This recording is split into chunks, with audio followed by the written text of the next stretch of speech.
우리 한 목소리로 함께 4절의 말씀 읽도록 하겠습니다. 함께 읽겠습니다. 시작.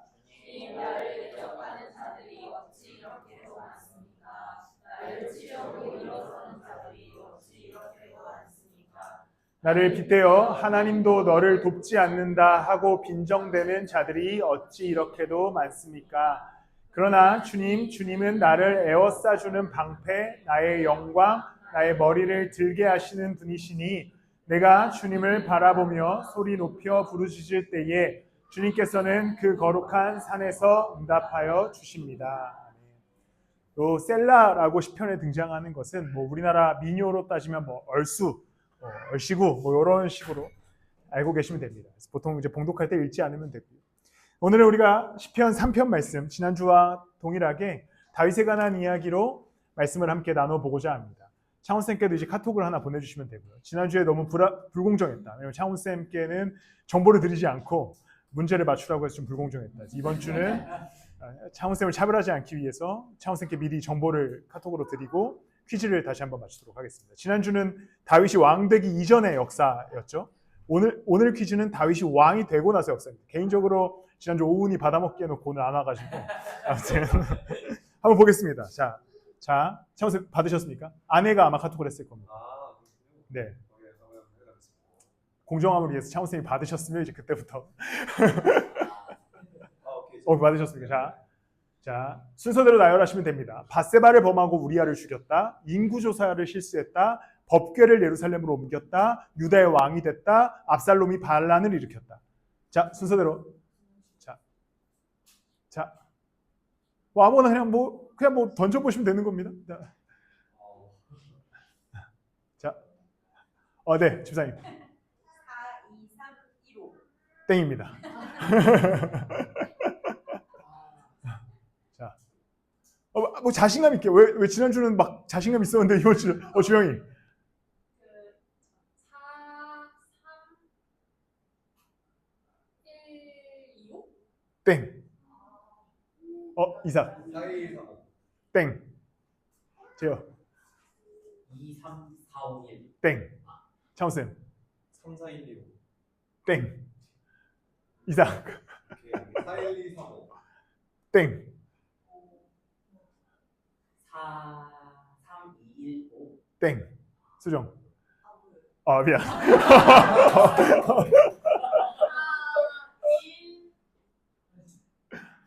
3, 2, 5. 땡.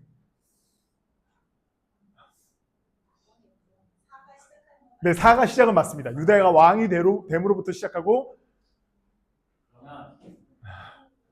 네. 4, 2, 1, 3, 5. 땡. 4, 3, 1, 5, 2. 정답입니다. 네.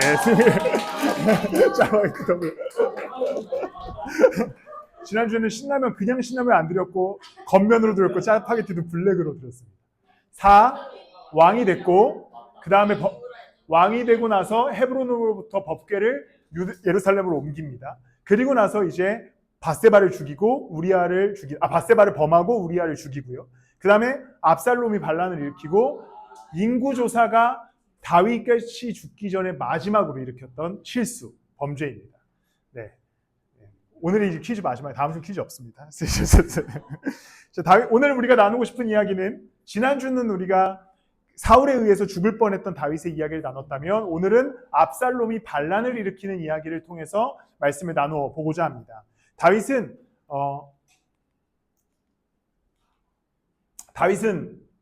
후궁이 많았습니다. 다윗은 아내가 많았어요. 뭐 어떤 이들은 왕의 대단한 힘이다 느껴지는데 뭐 현대 세대에서는 굉장히 어려웠고 힘들었겠다 막 이런 생각이 눈치를 몇 명한테 봐야 됐지 막 이런 생각이 드는데 어쨌든 아내가 많았습니다. 아내가 많았고 아내가 많다 보니까 다윗에게는 자녀들도 많았죠. 심지어 아내는 알 수 없는 이제 부인들에게서 얻어진 아들 딸들도 있었습니다. 오늘 사건은 어디로부터 시작되냐면 바로 다말이라고 하는 사람과 암논이라고 하는 이 두 남매, 배다른 남매의 이야기로부터 시작됩니다. 암논이 다말을 사랑했어요. 당시에는 뭐 배다른 남매끼리의 결혼이 허용되던 그 고대 국가였기 때문에 그래서 암논이 다말과 결혼을 원했습니다. 근데 다말이 거부하죠. 그래서 암논이 강제로 다말을 범하게 됩니다. 그런데 암논이 다말을 범하고 나니까 흥미가 떨어져요. 그래서 결혼을 하지 않습니다. 그러자 다말과 압살롬은 친남매 사이잖아요. 압살롬이 분노합니다. 아니 저 새끼 안 되겠네. 그래서 아버지인 다윗에게 찾아가서 암논을 좀 심판해달라, 법적인 조치를 취해달라라고 했는데 다윗이 여기서 실수를 한 게 암논을 용서해주죠. 왜냐하면 암논도 자신의 아들이었기 때문이죠. 그래서 압살롬이 이를 갈기 시작합니다. 2년이 지나서 압살롬은 기회를 얻어 이 암논을 살해하게 돼요. 살해하고 그는 도망갑니다. 왜냐하면 살해라고 하는 범죄가 더 큰 범죄였기 때문에 압살롬은 이제 다윗을 피해서 그의 외할아버지 나라로 도망가게 됩니다. 도망갔는데 거기서 3년 동안 거주해요. 외할아버지도 다른 나라의 왕이었기 때문에 그 밑에서 3년 동안 거주하면서 이제 좀 피신하게 됩니다. 그러다가 다윗에게는 오른팔 같은 군대 장관 요압이라고 하는 사람이 있었는데 정보가 많이 들어가지만 그냥 대충 들으시면 됩니다. 요압이 압살롬을 설득합니다. 야, 그래도 아버지 뵈러 가야지. 이렇게 된 거예요. 그래서 결국에 외할아버지 나라에서 압살롬은 다시 예루살렘으로 돌아옵니다. 근데 다윗이 삐져서, 왜냐면 자기 아들을 죽였으니까, 뭐 압살롬도 본인 아들이지만 2년 동안 압살롬의 얼굴을 보지 않습니다. 그러던 중에 이 압살롬이 무엇을 하냐면, 성경에 보면 압살롬이 어떻게 기록되냐면 얼굴이 굉장히 잘생겼다고 기록돼요. 얼굴이 잘생긴 사람이 뭘 하냐면 성문 앞에 항상 서 있습니다. 뭐 본인 얼굴 알았겠죠? 그리고 나서 그가 왕자인 걸 아니까 많은 백성들이 압살롬한테 와서 자신들의 삶의 문제와 어떤 송사를 털어놓게 됩니다. 사실 압살롬은 그 일을 해야 되는 사람이 아닌데 성문 앞에서 백성들의 문제를 듣고 해결해주고 지혜를 이야기하니까 이제 이 압살롬의 인기가 쌓이게 돼요. 보통 뭐 얼굴이 잘생기면 다 인기가 좀 쌓이나 봅니다. 그래서 막 이제 이 압살롬을 추종하는 이스라엘 백성들이 생기고 다윗의 신하들 중에 일부도 이 압살롬을 추종하기 시작합니다. 그리고 나서 4년 정도가 흐른 후에 다윗이 먼저 왕이 되었던 헤브론이라는 곳으로 내려가서 세력을 만들고 반란을 일으킵니다. 이제 아버지에게 쿠데타를 일으키는 거죠. 그러면서 한 번의 전쟁에서 승리합니다. 다윗을 몰아내요. 한 번의 쿠데타를 일으키고 거기서 성공합니다. 그리고 다윗은 이제 몇 명의 신하들과 함께 도망가게 되고 광야로 도망가게 되고 압살롬이 성전을 차지합니다. 압살롬이 굉장히 악독했던 반란군인 게 무엇이냐면 여기에 있는 다윗의 후궁들을 압살롬이 취하는 그런 어떤 굉장히 악독한 범죄를 저지를 정도로 반란을 성공하고 성전을 장악하게 됩니다. 그러던 중에 다윗이 쓴 시가 오늘 우리가 함께 읽는 시편 3편입니다. 그러자 이 시편의 시작을 보면 다윗이 한탄하죠. 주님, 나를 대적하는 자들이 어찌 이렇게도 많습니까? 나를 치려고 일어서는 자들이 어찌 이렇게도 많습니까? 나를 빗대어 하나님도 너를 돕지 않는다 하고 빈정대는 자들이 어찌 이렇게도 많습니까? 다윗은 아들에 의해서 반란을 당하고 광야로 쫓겨났습니다. 그리고 고백하는 거죠. 사람들이 나한테 하나님도 너를 돕지 않는다라고 손가락질한다. 이 고통스러운 순간에 있는 거죠. 애통한 마음으로 답답한 마음으로 이 시편 3편을 쓰면서 바울이래요. 죄송합니다. 제가 수요일 날은 계속 사도행전을 하고 주일에는 다윗을 하는데 수요 예배 때는 계속 다윗이라고 얘기하고 주일에는 바울이라고 얘기하는 계속 혼돈은 있습니다.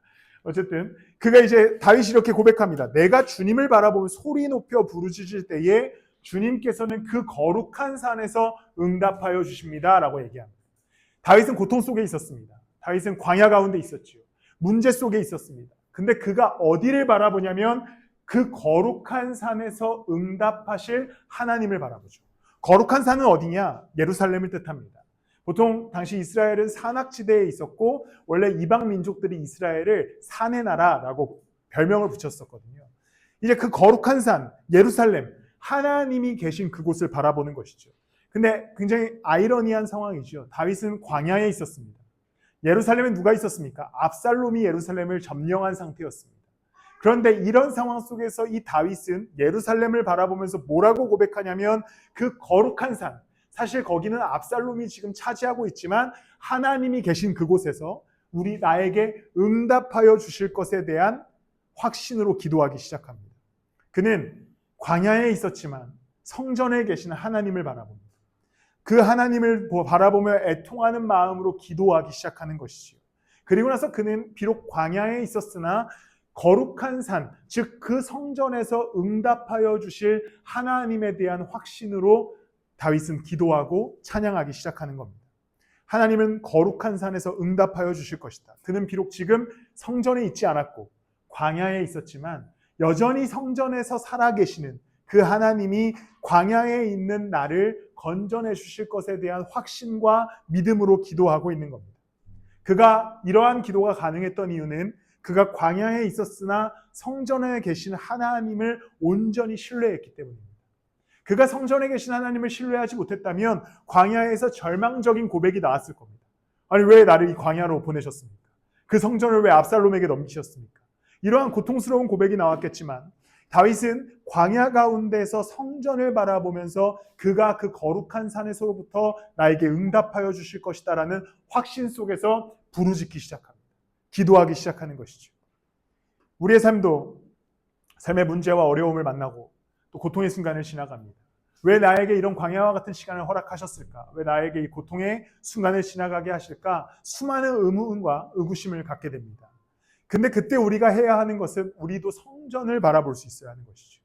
하나님이 계신 곳, 성령이 계신 곳을 바라볼 수 있어야 합니다. 그런데 성전은 교회가 아님을 우리는 몇 번이고 제가 말씀 속에 이 얘기해서 잘 알고 계시죠. 우리가 성령의 전입니다. 성령이 너희 안에 계신 것과 너희가 성령의 전인 것을 알지 못하느냐라고 하는 고린도전서 3장 16절 이제 이 정도 외우셔야 됩니다. 왜냐하면 제가 하도 많이 얘기하니까요. 우리가 성전되었다고 얘기합니다. 성령이 우리 안에 살아계시다라고 이야기하지요.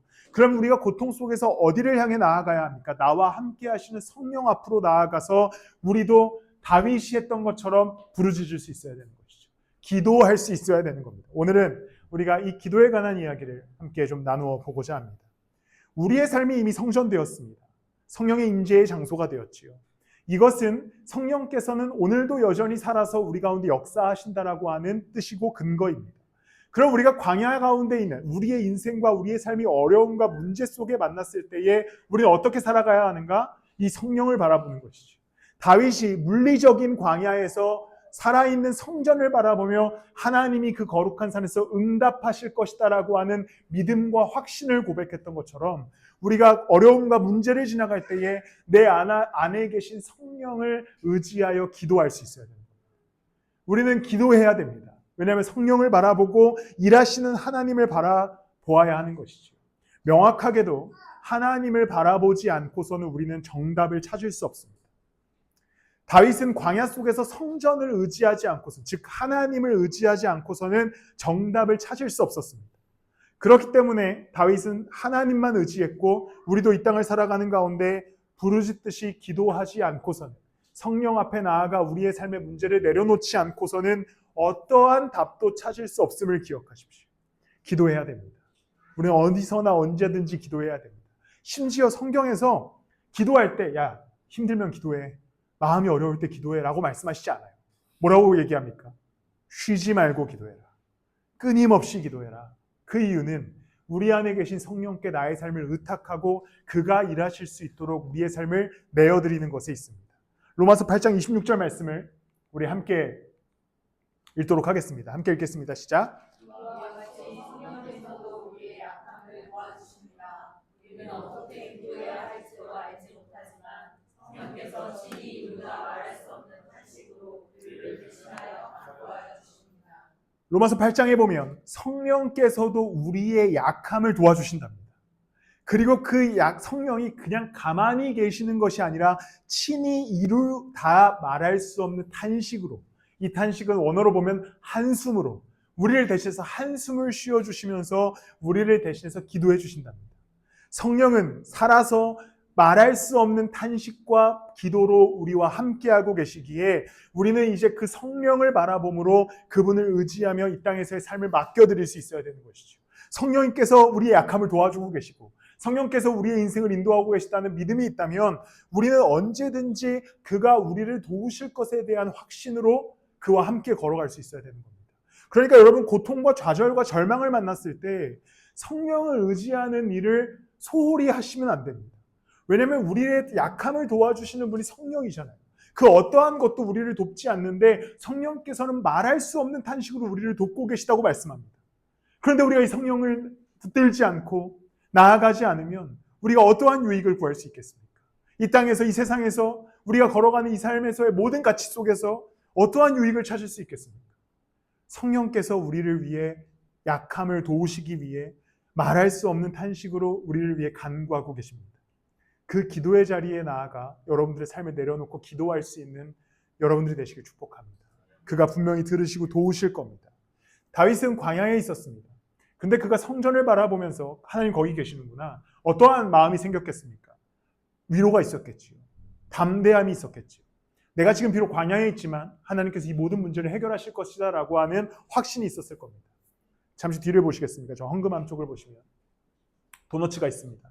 제가 오늘 아침에 가서 사왔습니다. 해리포터 에디션이 크리스피 크림에서 나왔거든요. 저는 해리포터 보지 않았지만 이삭이 항상 제가 반지의 제왕과 해리포터 보는 게 이삭의 어떤 인생의 목표인데 그걸 뭐 언젠가 보겠습니다. 어쨌든 해리포터. 자, 도너츠가 저기 있습니다. 제가 이제 도너츠를 워낙 좋아하는 사람이니까요. 갑자기 이제 도너츠를 설교 중에 좀 먹어야겠다 하면 안 되죠. 미친 사람이죠. 갑자기 설교 중에 나가서 도너츠가 먹고 싶다고 도너츠를 먹으면 정신 나간 사람이잖아요. 근데 제가 설교하는 이 설교의 길을 걸으면서 제가 마음속에 이런 생각을 합니다. 내가 이 설교가 끝나면 예배가 마쳐지면 난 저 도너츠를 먹을 수 있어. 누가 뭐라고 해도 살찐다고 비난하고 조롱하여도 나는 저 도너츠를 통해서 위로를 받을 거야 라고 하는 마음의 확신이 있죠. 오늘 아침에도 그래서 걸어서 길동역까지 가면서도 기쁨이 있습니다. 나 오늘 예배 마치면 도너츠 먹는다. 저 도너츠가 날 위로해 줄 것이고 나에게 당분을 충전해 줄 것이고 또 나에게 지방을 허락하실 것이고 막 이러면서 수많은 은혜로 걸어가는 거죠. 확신이 있는 거죠. 난 예배 끝나면 도너츠 먹는다. 저 도넛이 나에게 역사해 줄 거다. 라는 확신이 있는 거잖아요. 그렇기 때문에 이 설교를 더욱더 힘내서 할 수 있는 거지 않겠습니까? 길동역까지 걸어가는데 해리포터 에디션을 만날 생각에 정말 축지법을 쓰듯 갔다 왔습니다. 기쁨으로 갔다 왔어요. 오르막길을 걸어도 찬양이 나오는 도넛 때문이죠. 예를 들기 위해서 그렇게 했지만 다윗이 성전을 바라봅니다. 지금 이 성전은 다윗에게 아무런 일도 하고 있지 않아요. 계속 자기는 광야를 쫓기고 있고 언제 도망가야 될지 모르는 상황 속에 있습니다. 자기를 따르던 신하들이 자기를 배신했어요. 그는 할 수 있는 것이 아무것도 없었습니다. 그런데 성전을 바라보죠. 왜요? 이 성전이 언젠가 하나님께서 역사하셔서 나를 다시 부르실 것에 대한 확신이 있었기 때문입니다. 그는 비록 물리적 공간으로 광야에 있었지만 멀리 계신 하나님이 아닌 역사하시는 하나님을 바라봤고 그가 분명히 일하실 것에 대한 믿음으로 광야에서 담대히 찬양하며 걸어가기 시작합니다.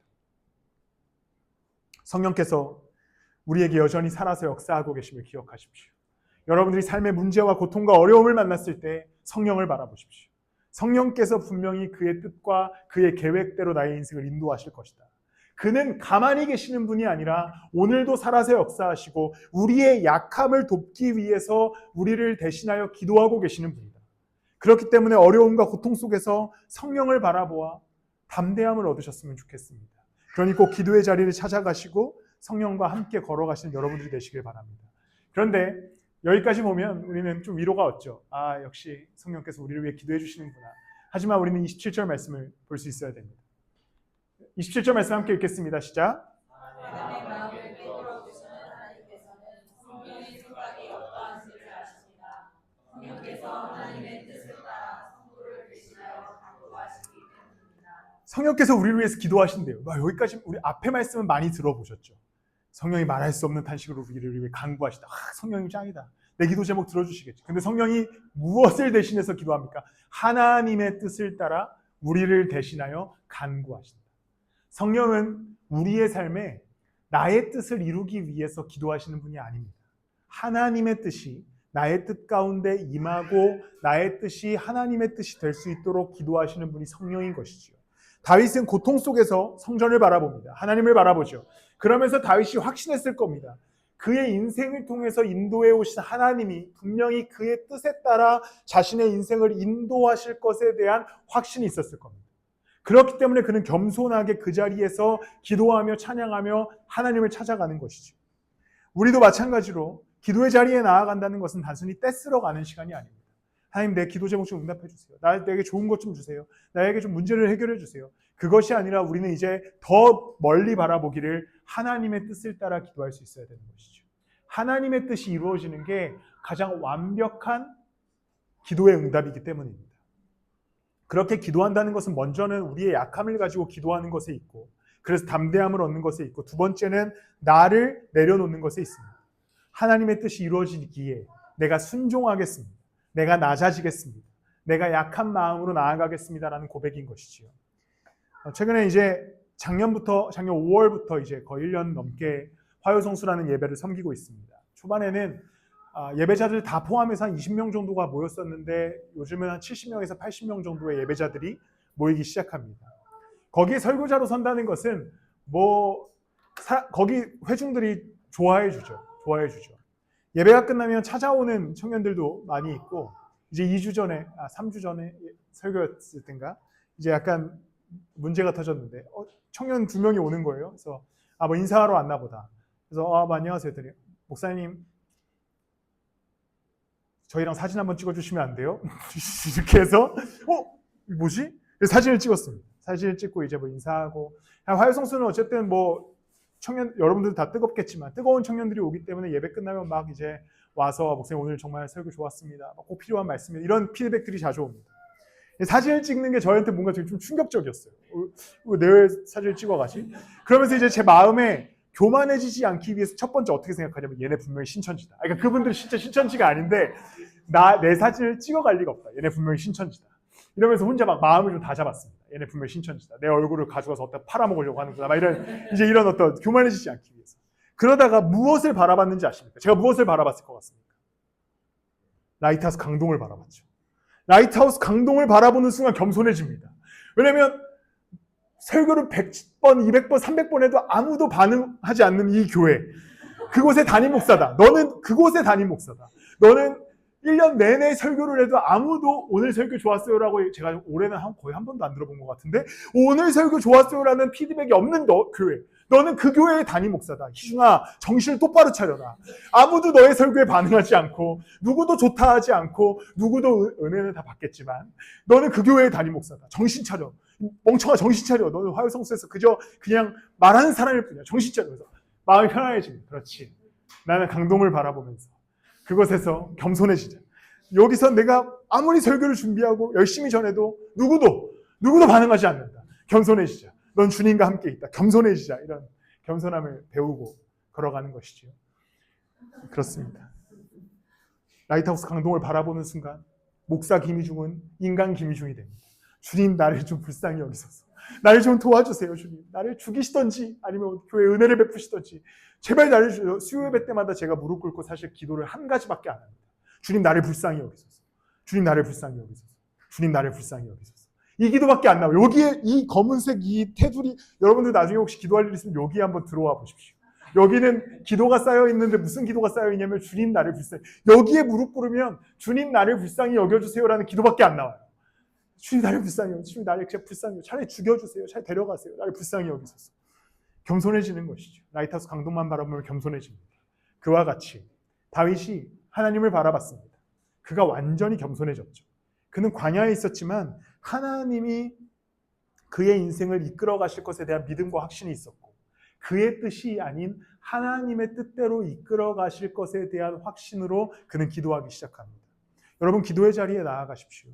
거기서 그는 분명히 우리의 기도를 들으시고 응답하여 주실 것입니다. 그러나 우리가 기도한다는 것은 무엇을 뜻하냐면, 나는 아무것도 할 수 없는 존재임을 고백하는 것에 있습니다. 주님, 내가 아무것도 할 수 없습니다. 주님이 일하시지 않으면 나는 아무것도 할 수 없습니다. 주님이 역사하시지 않으면 나의 인생을 단 하루도 제대로 살아갈 수 없습니다. 우리는 기도해야 되는 이유는 나의 어떠한 교만함과 나의 생각을 내려놓고 주님이 일하실 수 있도록 그분께 나의 삶을 내어드리는 것에 있습니다. 문제가 생기셨습니까? 해야 할 일들이 있으십니까? 그러면 기도는 얼마나 해보셨습니까? 여러분 삶에 지금 어려움을 지나가고 계십니까? 고통의 문제를 만나셨습니까? 그러면 기도는 얼마나 해보셨습니까? 여러분들이 지금 어려운 순간을 지나가고 있고, 삶의 문제와 직장의 문제와 가정의 문제와 수많은 어려움들을 겪고 있는데, 기도의 자리를 나아가 보시긴 하셨습니까? 기도해 보셨습니까? 하나님의 뜻을 구해 보셨습니까? 주님을 찾으셔야 됩니다. 기도하셔야 됩니다. 부르짖음 가운데 믿음을 회복하시고 이 탄식이 기쁨으로 바뀌어가는 우리의 신앙을 만나기를 소망합니다. 여러분 기도하셔야 됩니다. 부르짖으셔야 되죠. 왜냐하면 첫 번째로는 우리가 기도할 때 그가 응답하여 주시기 때문입니다. 그가 일하여 주시기 때문이죠. 이게 명확합니다. 그러니까 우리가 기도해야 되는 이유는 너무 명확해요. 그가 일하시기 때문이죠. 또한 우리가 기도해야 되는 이유는 내 힘으로 할 수 있는 게 없음을 인정해야 되기 때문입니다. 그가 우리를 위해 일하신다. 나는 아무것도 할 수 없고 그에게 나아가 기도하니 그가 일하실 것이다 라는 확신으로 바뀌기 위해 우리는 기도해야 됩니다. 이번 한 주만큼은 여러분들이 기도할 수 있었으면 좋겠습니다. 또한 기도 제목을 부탁하셨으면 좋겠습니다. 오늘 사랑이와 제가 인생 첫 외출을 했습니다. 사랑이를 안고 이렇게 가요. 사랑이는 어떠한 자아는 있지만 어떠한 선택권이 없죠. 왜냐하면 길도 모르고 혼자 갈 수 없기 때문에. 제가 사랑이한테 물어봅니다. 사랑아, 떡볶이 먹을래? 사랑이가 저한테 대답합니다. 응. 그러면 사랑이와 함께 결국 떡볶이를 못 구하긴 했지만 떡볶이를 찾으러 가는 겁니다. 사랑이는 저를 전적으로 의존할 수밖에 없죠. 왜냐하면 사랑이는 혼자 떡볶이를 구할 수도 없고 돈도 없고 아무것도 없기 때문입니다. 하지만 명확한 의사를 표현합니다. 목사님 뜻대로 하옵소서. 나에게 떡볶이를 사주십시오. 하지만 떡볶이를 사러 갔는데 떡볶이 없었어요. 사랑이는 떡볶이를 바라고 갔겠지만 제가 뭘 사줬는지 아십니까? 뽀로로 사탕을 사줬어요. 사랑이에게 더 좋은 것이 주어졌죠. 왜냐하면 나의 때로 너의 뜻이 맞았다. 그러면서 이렇게 편의점에서 뽀로로 사탕을 줬어요. 우리가 하나님 앞에 기도하러 나아갈 때에 하나님이 우리에게 그의 뜻을 실현시켜 주실 겁니다. 나의 뜻보다 더 좋은 것으로 허락하여 주실 줄을 믿습니다. 그런 여러분 기도함으로 나아가는 여러분들이 되시길 축복합니다. 말씀을 마무리하겠습니다. 야고보서 1장 6절 7절 말씀을 우리 함께 읽도록 하겠습니다. 시작.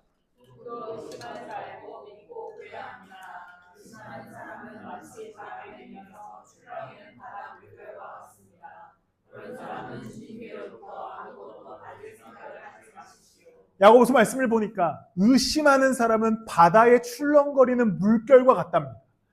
표현이 굉장히 좋지 않습니까? 그러면서 얘기하기를 야고보도 혹시 T일 수도 있는데 그런 사람은 주님께로부터 아무것도 받을 생각을 하지 마십시오. 의심하는 사람은 주님께로부터 아무것도 받을 생각을 하지 말랍니다. 그러면서 믿고 구하라고 야고보가 얘기하는 거죠. 의심 없이 단단한 포구, 반석 되시는 그리스도 앞에 나아가 기도하는 여러분들이 되시길 바랍니다. 그는 분명히 역사하여 주실 줄을 믿습니다. 우리는 삶의 문제에 쫓겨서 내동댕이 처진 기분을 느끼고 광야에 있는 기분을 느끼고 홀로 고립된 기분을 느낄 때가 있습니다. 그런데 하나님이 우리와 함께 하십니다. 성령이 계시다는 것은 그가 살아서 역사하신다는 것이고 그 성령이 계시다는 것은 예수 그리스도의 그 십자가의 은혜가 성령의 임재로부터 우리 가운데 살아 숨쉬고 있다는 뜻입니다. 예수 그리스도의 십자가는 절대 실패가 없는 십자가입니다. 그는 그 십자가 아래에서 구원한 당신의 백성들을 그 나라에 이르기까지 단 한 번도 포기할 생각이 없으십니다. 그를 믿는 모든 자들에게 구원을 허락하셨고 그 십자가를 붙드는 이들을 위해서 그가 우리에게 성령을 보내셨습니다. 그렇다면 예수 그리스도의 십자가를 의지하여서 살아가는 여러분들은 성령을 의지하여서 삶의 걸음들을 옮겨가셔야 합니다. 기도의 자리를 찾으십시오. 여러분의 인생이 힘들 때 부르짖어 보십시오. 어디든지 언제든지 교회든지 어디서든지 예수 그리스도를 찾으십시오. 십자가에 달리신 그리스도가 여러분들을 위해 십자가에 달리셨고 그가 여러분들을 위해 성령을 보내셨고 그 성령이 여러분들을 위해 말할 수 없는 탄식으로 기도하시며 하나님의 뜻을 이루어가고 계십니다. 예수 그리스도의 십자가는 우리의 인생을 외면하기 위해 이 땅 가운데 오신 십자가가 아닙니다. 예수 그리스도의 십자가는 각 인생 중에 그들을 외면하고 눈을 감기 위해 오신 십자가가 아닙니다. 그를 믿는 모든 자들을 구원하여 주시고 자녀 삼아 주시기 위해 이 땅 가운데 오신 예수 그리스도입니다.